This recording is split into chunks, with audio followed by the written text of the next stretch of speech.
Bonjour et bienvenue à notre série de balados, Les troubles neurocognitifs, parlons-en. Dans cette série, nous nous entretenons avec des francophones aux quatre coins du Canada qui vivent avec des troubles neurocognitifs majeurs, des proches aidants, des chercheurs et des intervenants, afin de mieux comprendre comment les personnes atteintes et leurs proches se sont adaptés à la vie avec un trouble neurocognitif majeur. Tout ça dans le but d'informer, de casser les préjugés et d'inspirer les personnes qui vivent avec cette réalité. Mon invité pour ce balado est Mireille Huneau.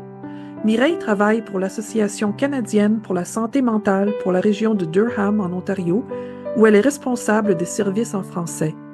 Elle est également instructrice certifiée en premiers soins en santé mentale et enseigne une série d'ateliers qui s'intitule Vivre sa vie pleinement. Dans ce balado, nous apprenons comment nos pensées influencent notre bien-être et comment briser le cycle de pensées négatives qui nous empêchent de vivre notre vie pleinement. Quand on parle de premiers soins, évidemment, tout le monde est familier là, avec les cours de premiers soins. On apprend à penser une blessure ou à traiter là, une personne qui vient de se brûler ou qui a un malaise cardiaque. Mais quand on parle de premiers soins en santé mentale, de quoi il s'agit? Mais c'est la même idée. Le fait que on apprend des outils pour aider quelqu'un atteint d'une crise de santé mentale. Donc, ça veut dire qu'on va assurer, on va donner des infos par rapport de ce qui arrive, par exemple. On est là pour la personne, pour prévenir des choses à empirer. On n'est pas psychologue, par exemple. On n'est pas, on n'apprend pas comment conseiller quelqu'un, par exemple, mais on est là pour entamer une conversation intime, pertinent pour aider la personne de chercher de l'aide appropriée. On apprend c'est quoi une maladie mentale, c'est quoi des problèmes de santé mentale et le bien-être, comment est-ce qu'on utilise ces termes. Euh, Parce qu'il y a des différences. Par exemple, on parle des préjugés d'avoir un diagnostic de santé mentale. On a fait beaucoup de progrès par rapport de vaincre les préjugés, mais c'est encore là quand même. Alors, alors avoir une conversation de c'est quoi la santé mentale, le bien-être, de continuer de parler, ça aide avec toutes les stigmas liés avec ça. Depuis quelques années, vous animez une série d'ateliers qui s'appelle, je pense, Vivre sa vie pleinement. Oui. Et puis, j'aimerais ça que vous nous parliez un peu là, des ateliers, du programme, qu'est-ce qu'on y apprend, et puis à quel public ça s'adresse. Mhm. Ça s'adresse à tout le monde. J'ai livré ces ateliers pour les adolescents, les adultes et je travaille beaucoup avec la FARPO. Il travaille avec les aînés francophones de l'Ontario Ah oui, et d'accord. parfois avec les aînés du Québec et Nouveau-Brunswick et tout. C'est vraiment un organisme excellent. Vraiment, je les adore. Donc, je donne ces ateliers avec les aînés de la FARFO. Alors, c'est quoi? C'est une série de 8 ateliers qui ciblent différents aspects de bien-être. On cible comment est-ce qu'on gère les problèmes de notre vie quotidienne. Et on cible ça en analysant nos pensées. Et c'est basé sur une sorte de thérapie cognitivo-comportementale. Ça, c'est un grand mot, mais réellement, le cours est tellement pertinent et applicable. Ça veut dire que on apprend des outils pour mieux gérer nos pensées, surtout nos pensées néfastes. Par exemple, on peut avoir un événement déclencheur, OK? Euh, Disons que je perds mon emploi. Ça va, l'événement, surtout si on perçoit ça comme événement vraiment négatif ou déclencheur. Ça peut altérer notre façon de penser. Donc, au lieu de dire, OK, j'ai perdu un emploi, mais je suis capable de trouver un autre, comme une pensée neutre, tu sais, on peut aller dans un cercle vicieux. On peut penser comme, oh, c'est horrible, je vais jamais trouver un autre emploi, je suis pas assez bonne pour chercher un autre emploi. Ce sont des pensées altérées, directement liées à un événement déclencheur. Ça mène à des émotions altérées. Okay? Si je me dis, oh, je suis pas assez bonne, ça peut me rendre triste, par exemple, la tristesse, ou bien l'anxiété, parce que j'ai des inquiétudes. Je vais jamais trouver un autre emploi dans ma vie, ok? Je serai pauvre, ok? Des pensées, ça mène à des émotions altérées, comme la colère, tristesse, l'anxiété, qui mènent à des symptômes physiques parce que notre corps et notre cerveau sont liés. Le cours que je donne, les gens apprennent comment sortir du cercle vicieux.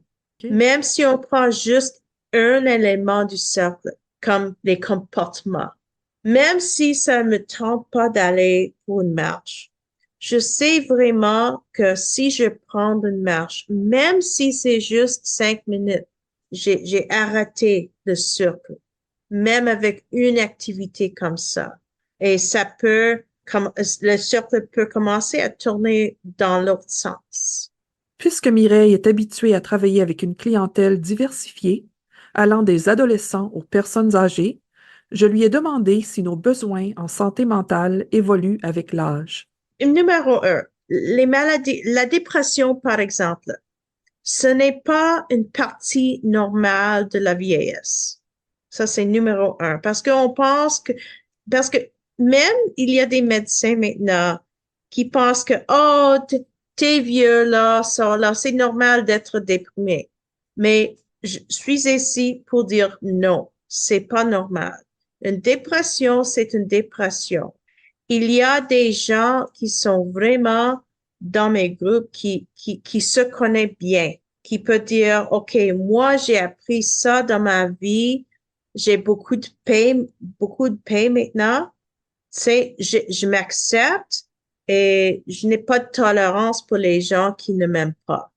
Là, c'est une sorte de confiance qu'on a en vieillissant. On dirait qu'on est mieux préparé pour les tragédies dans notre vie quand on est plus âgé. OK, Ça, alors c'est, on devient plus résilient. oui, oui, c'est ça. Et je vois ça avec mes clients, avec mes groupes. On dirait que moi, j'apprends toujours. Oui, je livre ces ateliers comme ça, mais moi, j'apprends que ces gens-là, on dirait que eux, ils n'ont pas besoin de cours. Hmm, Eux-mêmes, oui, il y a beaucoup de sagesse. Alors, pour moi, les besoins, c'est pour tout le monde autour de ces gens-là, le fait qu'il y a beaucoup à apprendre. En anglais, le mot, c'est ageism, OK? C'est encore vivant, OK? C'est un préjugé. Une personne âgée, c'est normal d'avoir une tristesse, une dépression. Non, c'est pas normal. C'est le fait qu'avec cette personne-là, a besoin de l'aide comme tout le monde. ouais. Et l'âge, c'est juste un chiffre, à mon avis. L'autre chose aussi, c'est peut-être il y a des préjugés qui existent parce qu'il y a un manque d'éducation. C'est quoi une maladie mentale? C'est quoi des problèmes de santé mentale? Et peut-être s'il y a une personne dans mes groupes qui a eu des préjugés, moi, je suis là pour dire non, on cible pas sur le diagnostic, on cible sur le bien-être. Et c'est toujours comme ça, n'importe maladie, que ce soit une maladie physique, neurocognitive, une maladie mentale.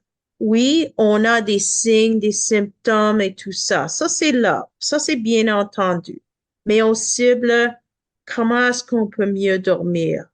Comment est-ce qu'on peut augmenter notre santé physique en mangeant bien, tu sais, bien alimenté? Comment est-ce qu'on peut maintenir notre niveau social? Parce que ce sont tous des marqueurs de bien-être et on peut prévenir parfois ou on peut ralentir le fardeau de toutes ces maladies, par exemple.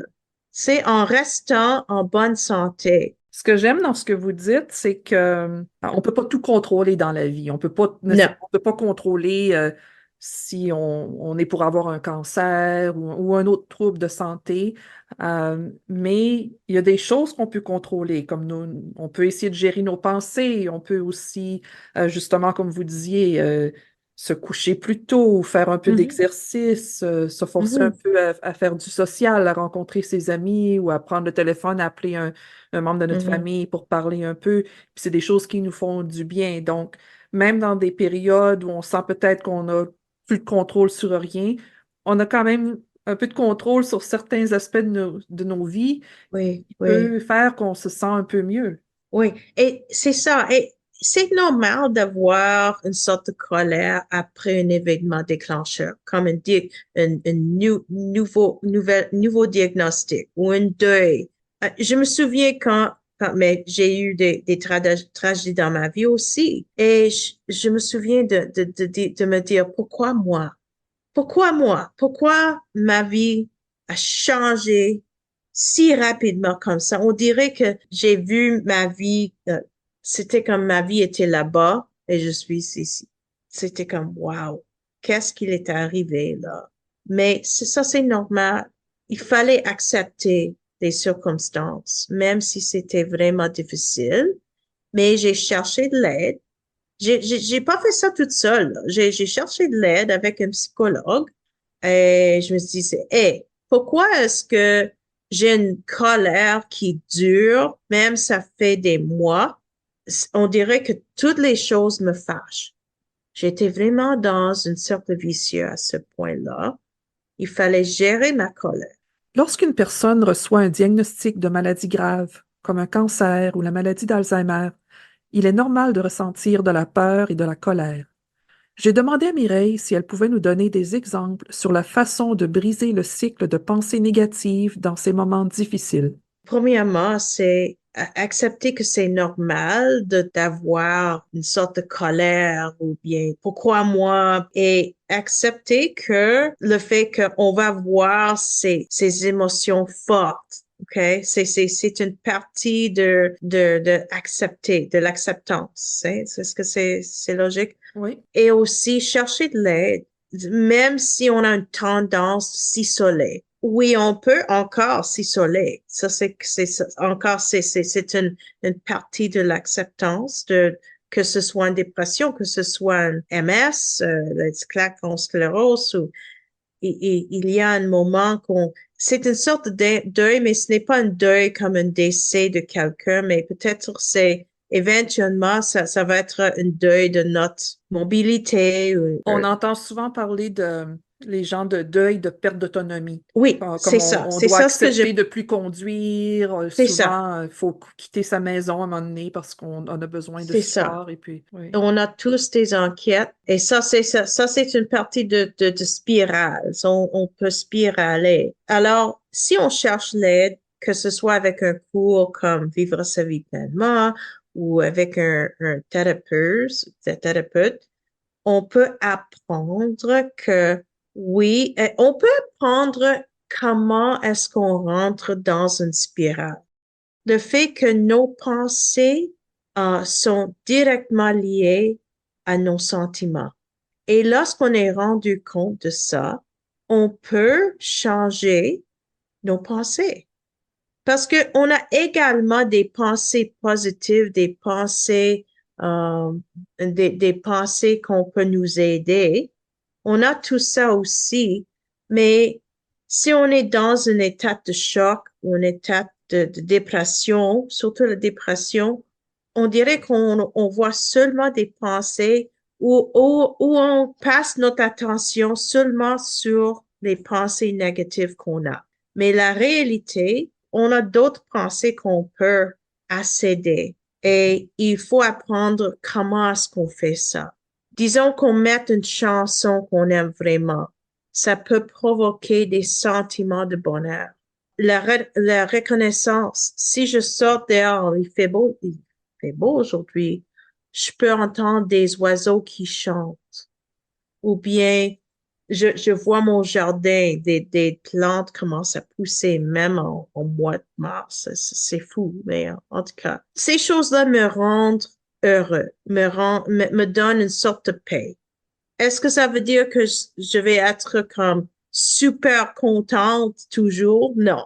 Ça existe pas. C'est pas normal. Mais si je me vois rentre dans une spirale, à propos de mon travail, à propos de ma famille, à propos de ma ligne, par exemple. OK? Il faut juste essayer d'arrêter avec des pensées positives dans ma vie, avec mes exemples, mes propres exemples, des choses qui me rendent content. Et tout le monde a une boîte d'outils avec tous ces belles pensées comme ça. Comment est-ce qu'on peut accéder ces pensées-là? Le cours de vivre sa vie pleinement, ça aide beaucoup avec ça. Et si je vous ai bien compris, quand on est pris justement dans une spirale de pensées négatives, et puis des fois, c'est difficile de contrôler nos pensées. Des fois, je pense à un petit hamster là, qui tourne dans sa roue. Oui, oui, oui, Des oui. fois, c'est difficile d'arrêter ça, mais on peut briser, arrêter la roue, des fois, juste en se forçant à faire quelque chose de Différent. physique, d'aller prendre Oui, une marche, de sortir un petit peu de la maison, oui, parce oui. que de rester assis là avec ses pensées, puis à essayer de changer sa façon de penser, c'est pas toujours productif. Oui, parce que l'autre chose d'être rendu compte, c'est les émotions sont fluides. Hmm. Ça veut dire que si je me sens vraiment triste, je sais que ce n'est pas un sentiment que je vais me sentir pour le reste de la journée. Je vais avoir des exceptions, OK? Et une bonne exercice pour les gens à faire, c'est de remarquer ton humeur, le commencement de la journée. Comment est-ce que tu sens? Donnez un numéro 1 sur 5. 5, c'est, oh, je suis tellement contente. Numéro 1, c'est, ça me tente pas de me lever. Et on va voir, surtout si on fait quelque chose de différent, on va voir que notre humeur change. C'est fluide. Même dans une journée, on peut remarquer des changements de l'humeur. Ça me donne l'espoir parce que il y a des jours là, j'ai des pensées négatives et il faut me dire, OK, ça c'est temporaire. Oui, je me sens triste. Est-ce que j'ai bien dormi? Pas tout à fait. Est-ce que j'ai bien mangé? Non. Qu'est-ce que je peux faire pour essayer de changer mon humeur? OK? Alors, le fait que les émotions sont fluides et on oublie ça parfois. Dans notre série de balados, on parle souvent à des proches aidants, puis je sais qu'il y a beaucoup de proches aidants qui nous écoutent aussi. Et puis, je me demandais si on pouvait parler un petit peu de comment est-ce que être proche aidant, quel impact ça a sur la santé mentale? Parce que quand on parle à des gens qui sont proches aidants, justement, pour des personnes qui ont reçu un diagnostic d'Alzheimer, c'est une maladie de longue haleine. Et puis, Ouais. les proches aidants nous parlent souvent que c'est une maladie avec plusieurs deuils. Parce que petit à Oui, petit, on perd la personne qu'on aime. Euh, oui. quel impact ça a sur la santé mentale des proches aidants? Je pense que comme proche aidant, c'est comme accepter le fait que la personne en avant de nous change tout le temps. Et le fait on change tout le temps aussi. C'est pas juste eux, c'est nous autres aussi. Mm. On change avec eux. Comme proche aidant, c'est comme en anglais on dit mixed blessing. Parce que si on a la chance de prendre soin de quelqu'un, c'est comme une occasion de mieux connaître cette personne. Disons que je prends soin d'une membre de ma famille que j'ai pas pris beaucoup de temps pour la plupart de ma vie et maintenant je suis avec eux comme 24/7. ça me donne une occasion de mieux connaître un membre de ma famille que j'ai des moments très intimes que on n'a jamais eu. Mais quand on est dans une étape de colère où on est en train d'accepter ça, on voit pas ça. Mais encore, les émotions sont fluides. On l'accepte et peut-être il y a un autre niveau de crise et il faut accepter ça et on se règle après ça encore et il y a une autre étape, même si c'est l'Alzheimer ou une autre sorte de maladie comme le diabète ou bien un AVC, une attaque de cœur, toutes ces maladies comme ça, on sait jamais si demain va arriver. On sait jamais, mais on doit profiter de notre moment précieux avec notre proche parce que c'est pas pour éternité. Comment est-ce qu'on peut prendre soin de sa propre santé mentale et même physique quand on est proche aidant et puis qu'il n'y a pas assez d'heures dans une journée pour s'occuper des besoins de Non. la personne qu'on aide et même juste s'occuper là, des tâches quotidiennes là, comme le lavage, garder Oui, la maison un petit peu propre, faire l'épicerie, faire les repas. oui, Il y a juste oui. 4 heures dans une journée. Comment est-ce que ça prend beaucoup de temps? Est-ce que c'est un gros investissement de temps de prendre soin de sa santé mentale ou c'est quelque chose qu'on peut faire en quelques minutes ici et là à chaque jour? Eh oui, mais exactement. Le fait, oui, prendre soin de nous, c'est même si on fait des choses quotidiennes, OK? Si je fais un souper, je fais un souper pour la personne que je prends soin, mais c'est aussi un souper pour moi, un souper sain, au lieu de commander une pizza. Il n'y a pas de chose de grave d'avoir une pizza, mais on dirait qu'on peut, les choses qu'on fait pour nous autres, on peut faire pour notre proche aussi. Même si c'est 20 minutes de ma vie, OK, je peux prendre une marche, je peux sortir dans une autre salle juste pour avoir le temps pour moi-même. Ça, c'est un exemple de comment est-ce qu'on peut prendre soin de nous-mêmes. Et tous les petits moments comptent. Et quand j'ai besoin d'aide aussi, d'avoir une personne dans ma vie que j'ai beaucoup de confiance, que je peux téléphoner et dire, oh, j'ai mon voyage aujourd'hui, je ne sais pas, j'ai le colère, la colère sort. Mais après quelques minutes d'avoir parlé avec quelqu'un, on dirait que ça aide beaucoup. En terminant, Mireille, je pense qu'il y a beaucoup de gens qui vont être intéressés par vos ateliers. Est-ce que vos ateliers se donnent en personne ou en virtuel? Comment on peut s'inscrire? Est-ce qu'il y a des ateliers qui vont commencer bientôt? Oui, on a un atelier qui va commencer au mois de juillet. OK. Il faut s'enregistrer avec l'affaire Faux, les fédérations aînées francophones de l'Ontario. Ah, je me souviens. Je suis OK. contente. Oui, l'affaire Faux. Et ils ont oui, alors les gens peuvent s'enregistrer avec eux parce que et c'est fait en ligne. Si les gens viennent d'ailleurs, d'autres provinces, par exemple, il y a un site web sur l'Association canadienne pour la santé mentale filiale nationale et leur site web est disponible en français. Il faut juste cliquer français et juste faire une petite recherche, vivre sa vie pleinement. Mhm. Ils vont te donner toutes les infos à propos de ça. Et avec les associations canadiennes pour la santé mentale, il y a des filiales partout au Canada. Par exemple, il y a 4 en Québec. Il y a comme une trentaine juste en Ontario. Et avec toutes ces filiales-là, il y a beaucoup de programmes d'entraînement, des ateliers qui ciblent la santé mentale et le bien-être. Puis est-ce qu'il y a des Ouais. frais d'inscription pour participer? Pas avec moi, je ne sais. Peut-être il y a les frais d'inscription pour être membre de la FAFO, peut-être, mais c'est minimal, minimum.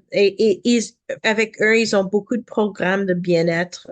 Alors, j'ai une plusieurs formatrices qui parlent de la musique, qui parlent des exercices, ils ont beaucoup de belles formations pour les gens. Combien de temps dure chaque atelier? Est-ce que c'est des ateliers d'une heure ou de... Oui, OK, entre 1 heure et 1 heure et demie. OK, Ça dépend de la conversation, mais au minimum 1 heure et c'est hebdomadaire. Donc, d'accord. une fois par semaine. C'est ce qui conclut cet épisode. Merci à Mireille Hudot d'avoir pris le temps de parler de santé mentale avec nous.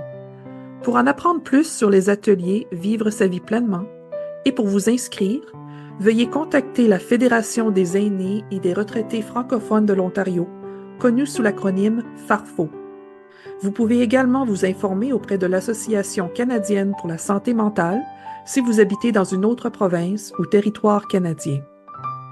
Comme toujours, nous remercions nos partenaires, la Société Alzheimer de l'Ontario, le Centre d'éducation et de recherche sur le vieillissement et la santé de l'Université Lakehead à Thunder Bay, Ontario, ainsi que l'Agence de la santé publique du Canada pour leur soutien financier.